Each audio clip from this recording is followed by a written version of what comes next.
Hello friends, welcome back to my channel. Hello SR kitchen. ఈరోజు మన recipe వచ్చేసి నాటుకోడి కూర. ఆంధ్ర స్టైల్లో ఎలా చేయాలో చూసిద్దాం రండి. నేను చెప్పినట్టు మీరు ట్రై చేయండి. ఎలా వచ్చిందో కామెంట్ చేయండి.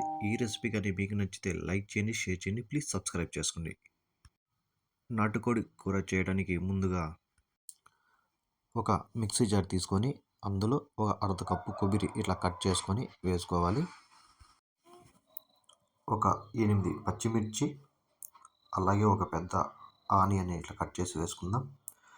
తర్వాత ఒక 2-3 లవంగాలు, ఇంచి చెక్క, ఒక 15-16 మిరియాలు, చిన్న టమోటా ముక్క, ఒక అర్ధ కప్పు కొత్తిమీర, ఫ్రెష్గా నూరి పెట్టుకున్న అల్లం వెల్లుల్లి పేస్ట్. ఇది ప్యాకెట్ల కంటే మనం నూరుకుంటేనే మంచి టేస్ట్ వస్తుంది.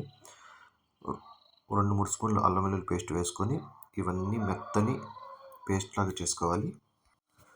తర్వాత స్టవ్ ఆన్ చేసి కుక్కర్ పెట్టుకొని ఇందులో ఒక 3 స్పూన్ల ఆయిల్ వేసుకుందాం.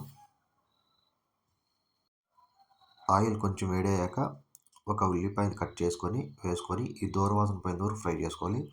అలాగే ఒక 2 పచ్చిమిర్చిలు ఇలా నిలువ కట్ చేసుకొని టమాటో కొంచెం వేసుకొని ఇందులో ఉన్న పచ్చివాసన అంతా పోయి దూరగా ఫ్రై చేసుకున్న తర్వాత మనం కడిగి పెట్టుకున్న నాటుకోడి కూరని ఇందులో వేసుకోవాలి. ఇదంతా ఒకసారి కలుపుకొని ఒక అర్ధ స్పూన్ పసుపు వేసుకొని మొత్తం బాగా కలుపుకోవాలి. ఇందులో పచ్చివాసన అంతా పోయి పసుపు బాగా పడుతుంది. తర్వాత రుచికి సరిపోయే సాల్ట్ వేసుకుందాం. సాల్ట్ వేసుకున్న తర్వాత మనం పేస్ట్ చేసి పెట్టుకున్న మసాలాలన్నీ ఒకసారి వేసుకొని మొత్తం కింద నుంచి పై వరకు కలుపుకోవాలి. ఇలా కలుపుకున్న తర్వాత ఒక అర్ధ స్పూన్ ధనియాల పొడి, మిరప్పొడి క్వాంటిటీని బట్టి వేసుకోండి. ఎందుకంటే మనం పచ్చిమిర్చి వేసాం కాబట్టి కొంచెం కారం ఎక్కువ ఉంటుంది. అలాగే కొద్దిగా కొత్తిమీర వేసుకొని మొత్తం ఒకసారి కలుపుకుందాం. తర్వాత ఇందులో వాటర్ వేసుకొని బాగా ఒకసారి కలుపుకొని